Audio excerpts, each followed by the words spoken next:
Salve a igreja na paz do Senhor. Amém. Eu estive aqui, acho que já faz uns 6 meses, né? E aí recebi novamente a oportunidade disso, naquele momento que toda vida que o pastor me convidasse, pela graça de Deus, eu me faria presente. Né? Esteve na semana passada aqui na casa do neném, minha sogra, convidou. Eu hoje vim sozinho, na verdade sozinho não, eu acompanhei meu sobrinho Mateus.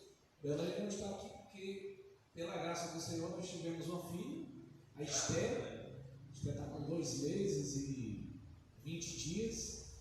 E aí, com 2 meses, a mãe, né, não sai de casa, né? A mãe fica praticamente com dedicação exclusiva com a filha. Então, já desde o nascimento da Esther, a gente tem acompanhado os cultos da nossa igreja de forma online. Nós não temos ido para a igreja.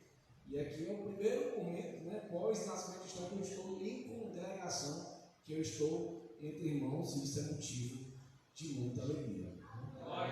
Eu espero aqui ser conduzido pelo Espírito Santo do Senhor para trazer uma mensagem para mim, para todos vocês e para toda a igreja, que ela não é minha, ela é de Deus. Amém?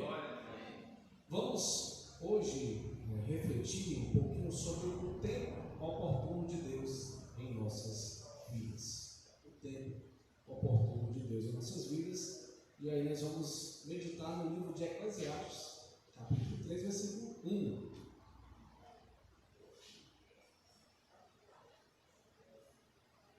Eu já trouxe todo para cá, então vou ler daqui que é melhor para mim. Eclesiastes, capítulo 1.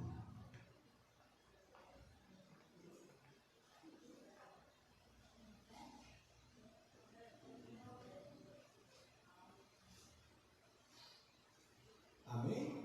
Amém. Glória a Deus. Há tempo para tudo. A minha versão deve ser diferente de vocês. Aqui eu acho que é a nova versão tradicional, traduzida para os dias de hoje.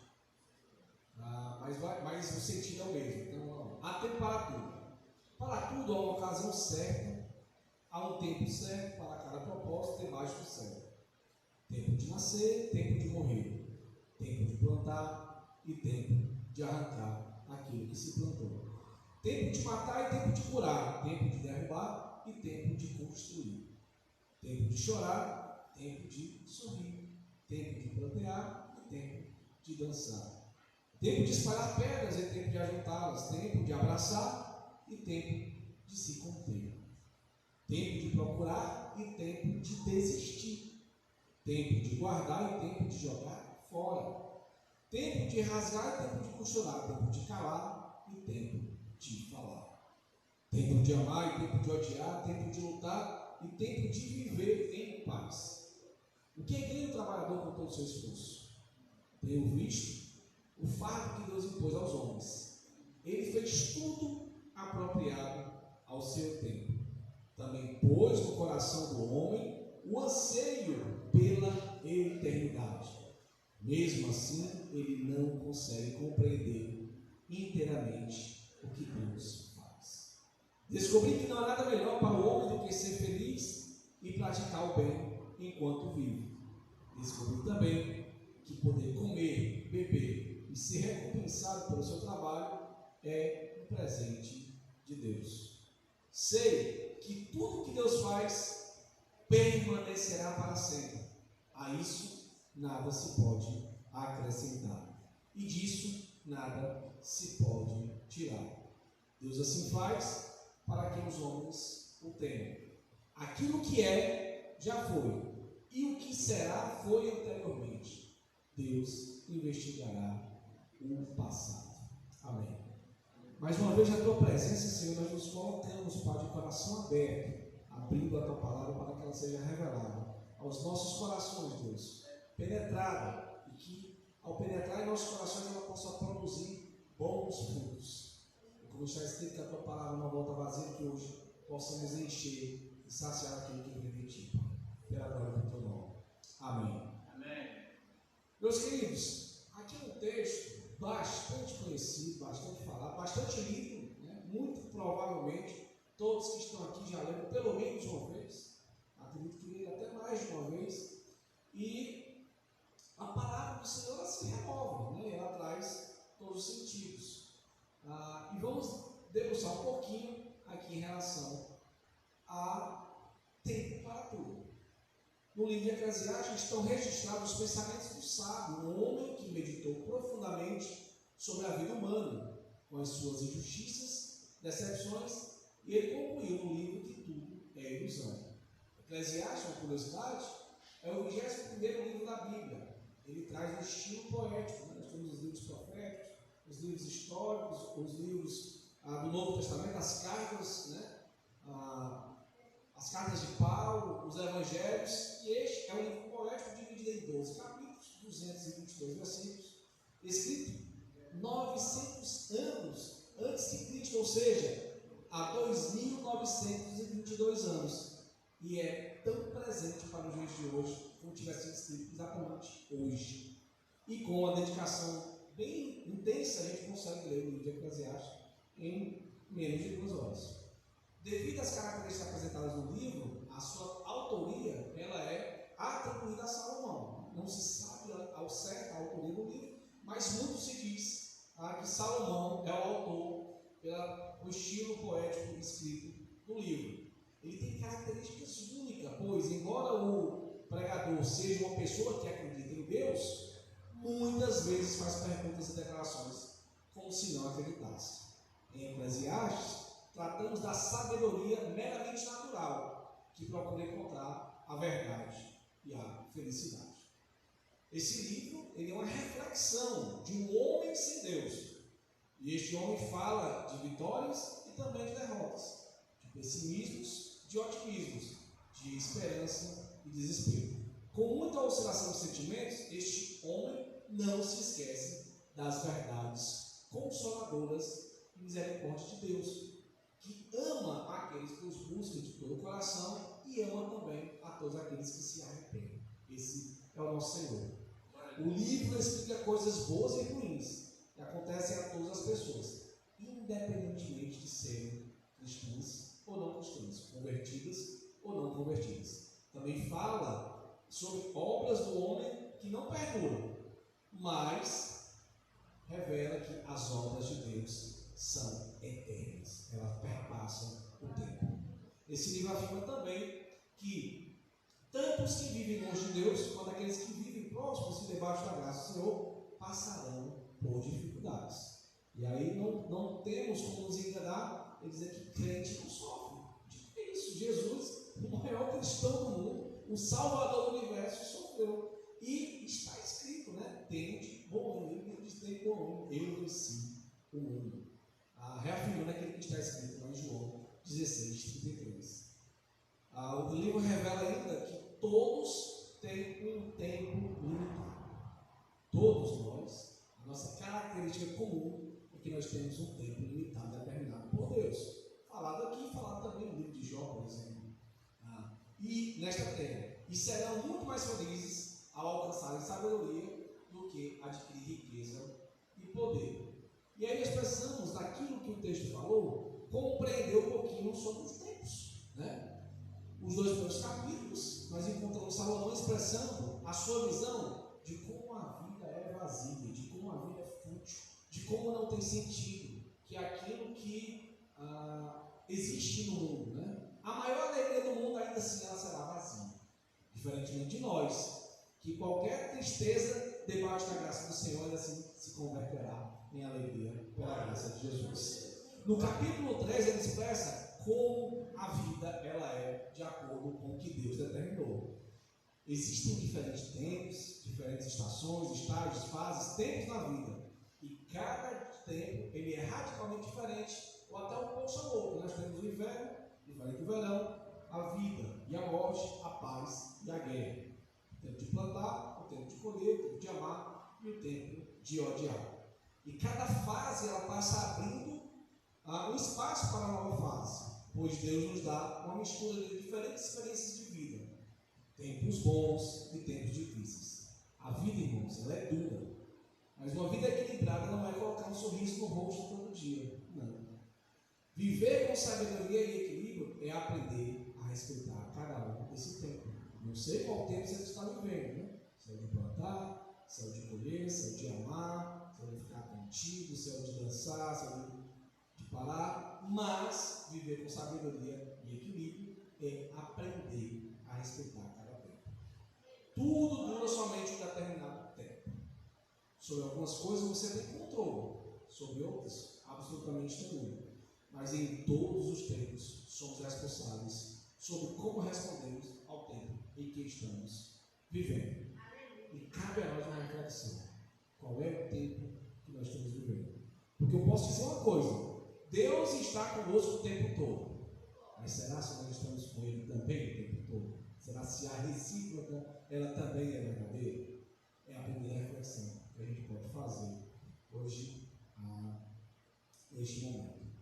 E já foi falado aqui tanto de tempo e o que é o tempo. O tempo, na definição física, ela é uma das 7 unidades de medidas básicas, baseadas nas grandezas físicas fundamentais do sistema internacional de unidades. Junto com esse sistema, junto com o tempo, temos o comprimento, temos a massa, temos a corrente elétrica, temos temperatura, temos quantidade de matéria e intensidade luminosa. No dicionário, se você for procurar a palavra, o que significa tempo, o que eu pesquisei hoje, por exemplo, ele traz 17 definições do que é o tempo. Delas, 15 se relacionam com a unidade de medida, né? E outras 2 em relação a tempo-estação, né? O tempo temporal, o tempo inverno, verão e tal, e não a unidade de medida em si. Nós temos o tempo cronológico, é esse tempo que é definido onde se desenrolam as nossas atividades, né? A gente nasce, cresce, reproduz, se morre, esse é o nosso tempo cronológico. Todos nós aqui vimos dessa linha, né, de nascer, crescer, multiplicar, morrer. Nós não, muito embora alguns de nós nem multipliquemos, né, mas ainda assim nós iremos nascer, nós iremos crescer e nós iremos morrer. Nós temos um tempo histórico, relacionado aos acontecimentos que marcam o povo, a história de Jesus, inclusive, esta marcou o tempo, essa dividiu o calendário. Antes, tudo que aconteceu antes dele era antes de Cristo no calendário. Hoje, o ano de 2022 que nós vivemos representa que há 2022 anos atrás nasceu uma pessoa enviada por Deus, um ser divino que veio dividir o tempo e veio trazer salvação. Nós temos o tempo vitalício, que pode durar aquilo que dura a vida, né? Vitalício vem de vital, vem de vitae, que é vida, e o tempo eterno, que o autor aqui que nós lemos disse, que é aquilo que Deus apresentou ao homem, mas o homem não sabe como utilizar. Inclusive, aqui cabe um parênteses que a origem do mundo, a origem do universo é essa do eterno. Deus criou a eternidade desde sempre. A eternidade é a eternidade desde sempre. E nós, por causa do pecado, por causa da maldade, por causa da dureza do coração do homem, nós deixamos de ter essa eternidade, deixamos de ser divinos, passamos a ser terrenos, e aí deixamos de viver essa eternidade. E somos obrigados a viver esse tempo em busca do caminho dessa eternidade. E eu quero viver uma eternidade com Deus. Você também deve desejar viver uma eternidade com Deus. Temos 2 eternidades. Uma com Deus e uma, meus irmãos, sem Deus. Aqui nessa terra, o nosso tempo é cronológico, o nosso tempo é limitado. Mas na eternidade é onde nós vamos viver a glória, né? É onde nós vamos viver a graça plena, né? Na sua plenitude, e é lá que eu quero estar. E o tempo basicamente é dividido em três: passado, o presente e o futuro. O passado representa o ontem, o presente representa o hoje, né? O momento contemporâneo que nós estamos vivendo, não necessariamente hoje, né? Mas esse momento, esse período que você convive, que eu convivo, né? Desde o nascimento até a morte, é a contemporaneidade. E o futuro, que é o amanhã, que é o incerto, que eu não sei, e nem devo me preocupar naquilo que a gente vai ver um pouquinho agora à frente. E nós temos que ter o cuidado em relação a isso. O cuidado é que o mundo está tão assoberbado, está tão está tão descontrolado de um jeito que vive ou um excesso de passado ou um excesso de futuro. Não vive equilibradamente. E nós vamos ver aqui que a Bíblia nos ensina a viver o tempo presente. Eu sou eu hoje. A graça de Deus está sobre mim hoje. Aquilo que Deus prometeu para mim é para hoje. Porque o porvir já está dado pela morte de Cristo e pela aceitação disto, desse fato. E aí o excesso de passado ele gera uma coisa hoje que está encarnado na humanidade, que é depressão. Você vive preso ao passado, você vive apegado ao passado sem condição de viver o presente, sequer projetar um futuro. E o excesso de futuro ele gera uma coisa também muito ruim, que é a ansiedade. Então nós devemos ter cuidado para viver moderadamente no tempo de hoje e pedir a Deus. Lá na nossa igreja a gente diz: só por hoje. Só por hoje eu estou limpo, só por hoje eu estou vivo, só por hoje eu estou debaixo da graça de Deus, porque só por hoje é que Deus demonstra o seu amor. E eu devo viver isso na minha vida. Os gregos ele tem duas palavras para definir o tempo. E aqui é que nós vamos um pouquinho mais dessa nossa jornada aqui que nós estamos falando sobre o tempo e sobre a leitura que fizemos em Eclesiastes. O Kairos e o Cronos. Falamos um pouquinho do Cronos, na cronologia, se refere a esse tempo cronológico, as horas, dias, meses, a passagem do tempo, que pode ser mensurada e que é representada pela era, milênio, década, ano, semestre, mês, semana, dia, hora, minuto, segundo, e tanto quantas unidades ou subunidades eu criar aqui, vai definir o Cronos. Mas esse é limitado. Esse a gente sabe que vai acabar.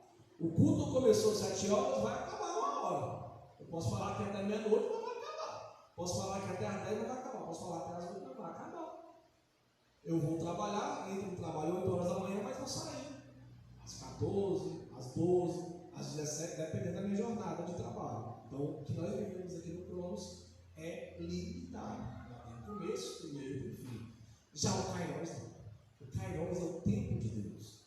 Ele se refere ao tempo oportuno, o tempo perfeito, que a Bíblia usa para descrever o tempo onde Deus se manifesta. E de certa forma é o momento em que Deus invade o nosso Cronos. No Kairos a gente experimenta Deus nesse momento aqui, agora.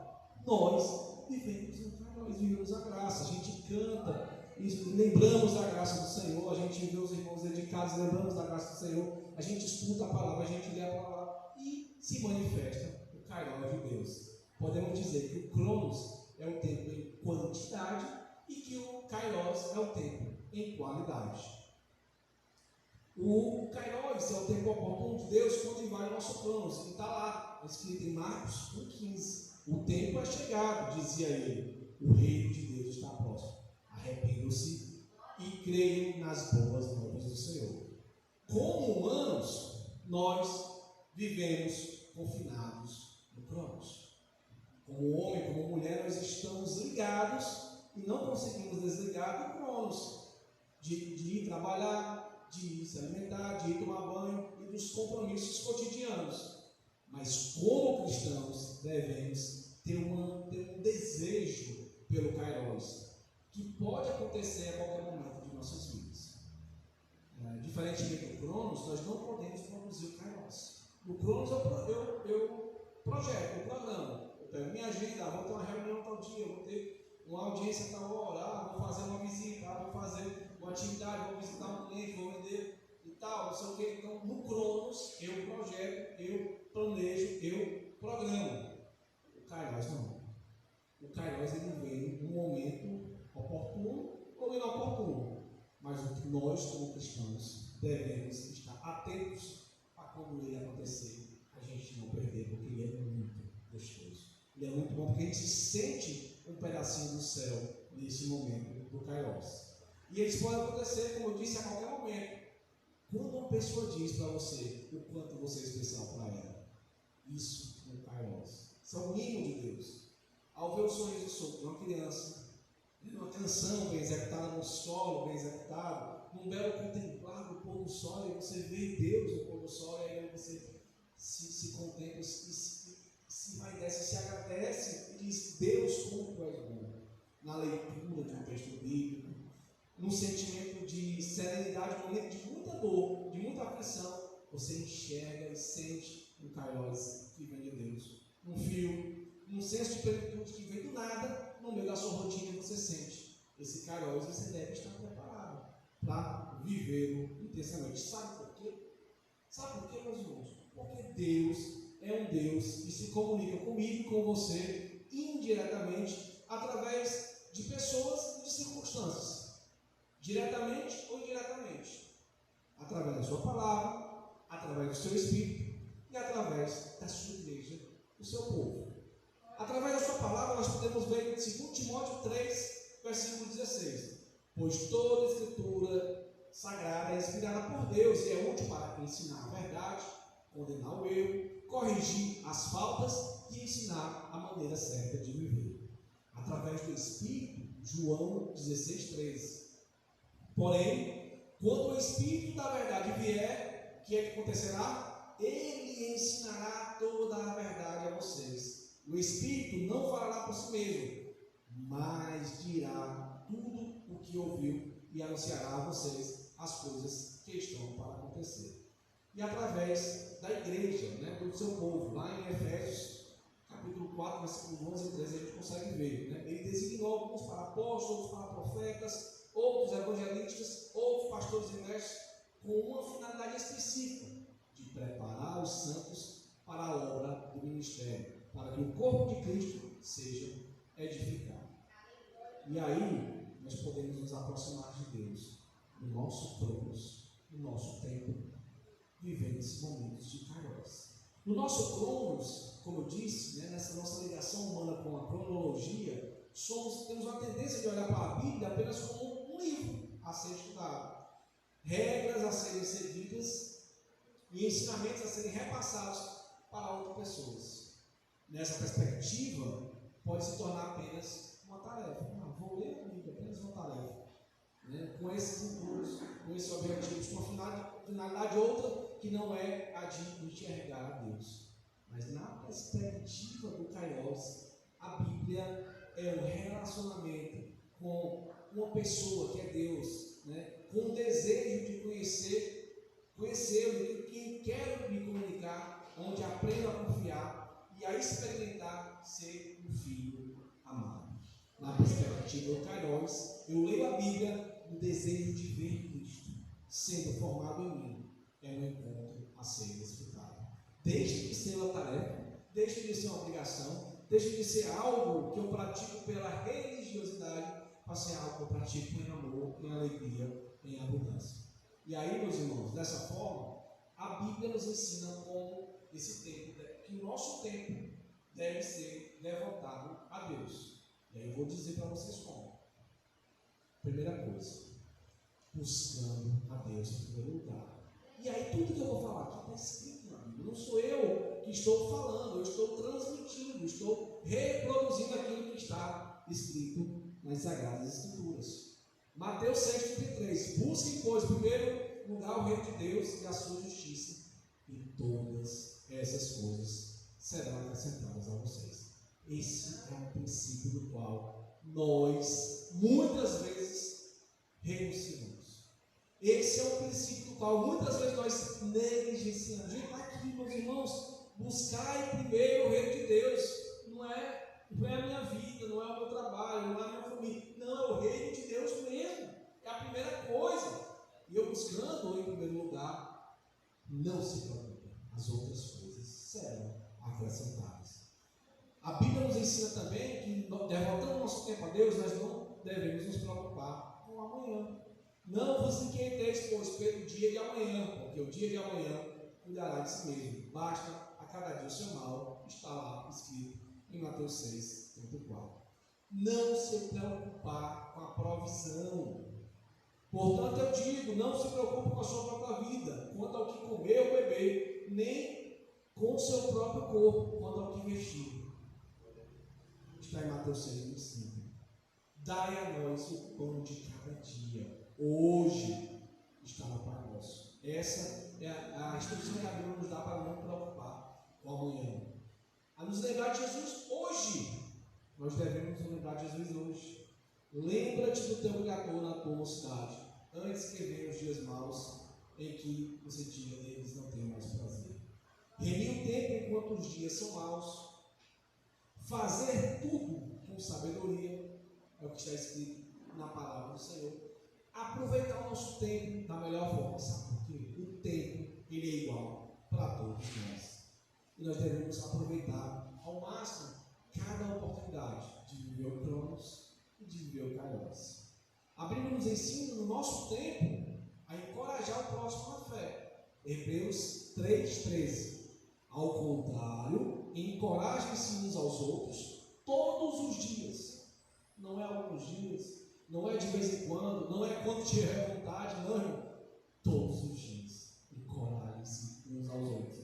Durante o tempo que se chama hoje, está escrito. De modo que nenhum de vocês seja endurecido pelo dano do pecado. A Bíblia nos instrui a viver o hoje.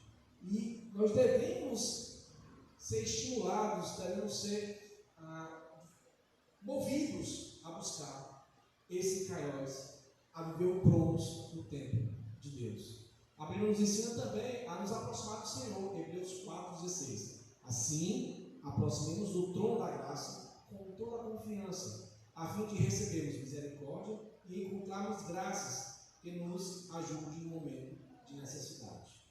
E também a Bíblia nos ensina duas coisas que nós devemos fazer a todo tempo, a todo momento. Fazer sempre, bendizer o nome do Senhor e orar sem cessar. Está escrito, não sou eu que estou falando, é a Bíblia, a palavra do Senhor. Salmo 34:1. Bendirei o Senhor o tempo todo, os meus lábios sempre o louvarão. Salmo 69:13. Mas eu, Senhor, no tempo oportuno, elevo a ti a minha oração. Responde-me por teu grande amor, a Deus, com a tua salvação infalível. 1 Tessalonicenses 5:16. Regozijai-vos sempre, orai sem cessar, em tudo dai graças, porque esta é a vontade de Deus em Cristo Jesus para convosco. E na oração nós precisamos compreender uma coisa: que Deus tem 3 respostas para nós.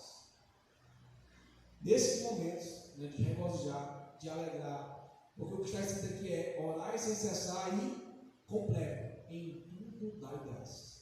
Na alegria, na tristeza, na saúde, é a mesma coisa no casamento, na saúde, na doença, em tudo dai graças, porque essa é a vontade de Deus. E as respostas que Deus pode dar em relação às nossas orações são 3.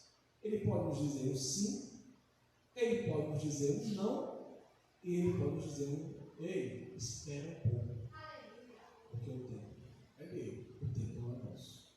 Por isso que nossas orações devem ser inclinadas para Deus, dizendo: Senhor, conforme a tua vontade. Minha vontade é essa, mas se o Senhor quiser diferente, me mostre. Se o Senhor quiser diferente, me revela. Se o Senhor quiser diferente, me instrui. E nós devemos estar submetidos à vontade de Deus. A Bíblia nos ensina também a entregar o amanhã para Deus. O meu futuro está nas tuas mãos. Livra-me dos meus inimigos e daqueles que me perseguem. Evitar todo tipo de excesso. Esse daqui é uma dificuldade. E eu vivo essa dificuldade. Principalmente uma coisa chamada trabalho.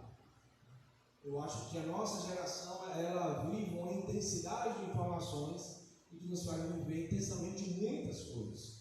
Nós vivemos muito tempo no celular, nós vivemos muito tempo no computador, nós vivemos muito tempo na internet, nós vivemos muito tempo fazendo muita coisa e esquecemos de fazer o principal.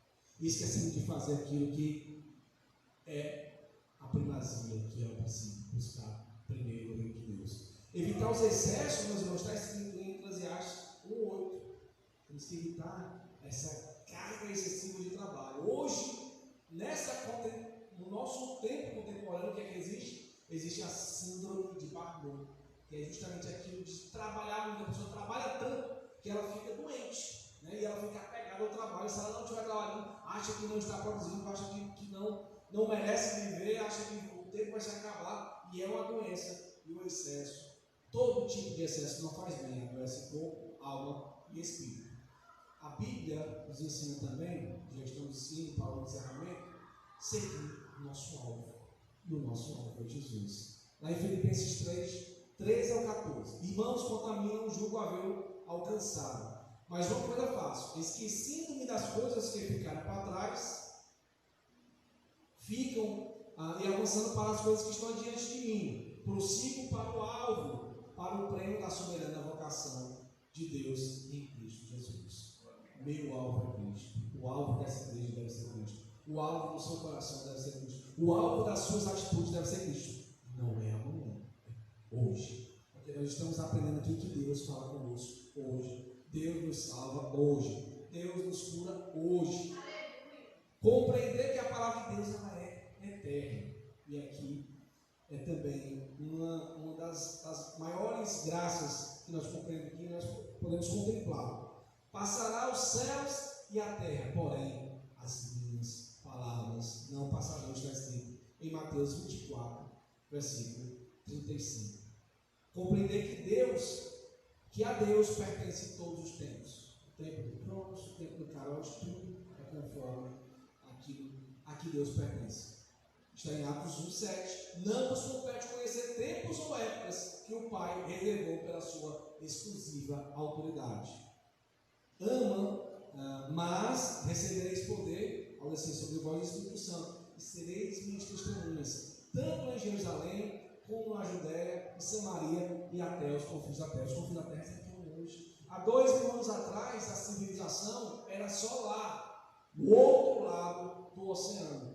E a palavra de Deus, que passa tempos, passa gerações, que é eterna, ela chegou até nós hoje. Aguardar o tempo mais desejado pelos cristãos, que é a vida de Cristo para a eternidade. Essa é também uma das coisas que nós, no nosso Kairos, no nosso Cronos, como cristãos devemos aguardar. Isso deve ser o mais desejado. Senhor, aquilo que eu mais desejo é que tu venha. Leve a tua igreja. E eu, como sendo tua igreja, vá contigo para a eternidade, né? Tem uma oração chamada oração da serenidade, que diz, lá no final dela diz, pois assim poderei ser supremamente feliz ao seu lado na eternidade. Nós só seremos supremamente felizes com Deus na eternidade. Aqui, no máximo, razoavelmente feliz. Razoavelmente feliz. Por quê? Porque está escrito. Deus não prometeu para nós alegria, bonança sempre, não. Nós teremos aflições. A suprema felicidade será na eternidade. E aí, meus irmãos, eu pergunto: onde será o seu tempo na eternidade? Essa é a reflexão que deve nos mover. Imaginem que aquilo que José passou, imagine aquilo que Jó passou, imagine aquilo que Jesus passou, que no seu tempo teve as suas aflições, teve os seus momentos de baixo, teve os seus momentos de alta, mas perseveraram na fé, principalmente Jesus, que não pecou, né, e que nos trouxe salvação. E o preço deste sacrifício, que é a salvação, que é a vida eterna, é em Jesus. E eu preciso refletir sobre isso na minha vida. Para onde é que eu vou na eternidade? Ao lado do seio de Abraão, ao lado de Deus, ou do outro lado, que não desejo estar? E aí eu preciso praticar aquilo que a Bíblia ensina, aquilo que a Bíblia instrui, e é hoje. Hoje. Senhor, se eu pequei hoje, Senhor, me perdoa, eu sou um pecador. Mas só por hoje a tua graça me alcança. Senhor, eu sou indigno de tudo aquilo que tu fez, mas só por hoje eu enxergo a tua graça na minha vida, aquilo que eu não mereço, mas o Senhor já me deu. E eu quero que essa igreja reflita sobre isso, pense sobre isso e imagine: Senhor, eu quero estar contigo na eternidade. Sabe quando foi que o ladrão que estava crucificado com Jesus foi salvo? Hoje, naquele dia dele, hoje. Ele viveu todas as mazelas que ele pôde viver, mas na hora da morte, reconheceu Jesus como seu Salvador. E foi viver com Jesus na eternidade.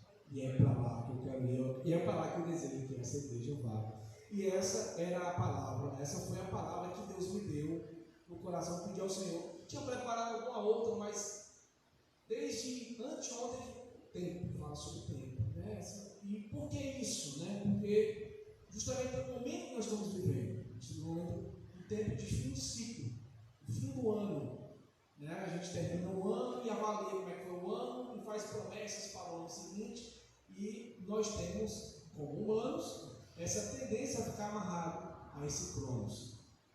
Então, foi essa palavra que o Senhor trouxe para enxergar o Kairos e inserir Deus no nosso cronos, no nosso dia a dia. Muito obrigado pela oportunidade.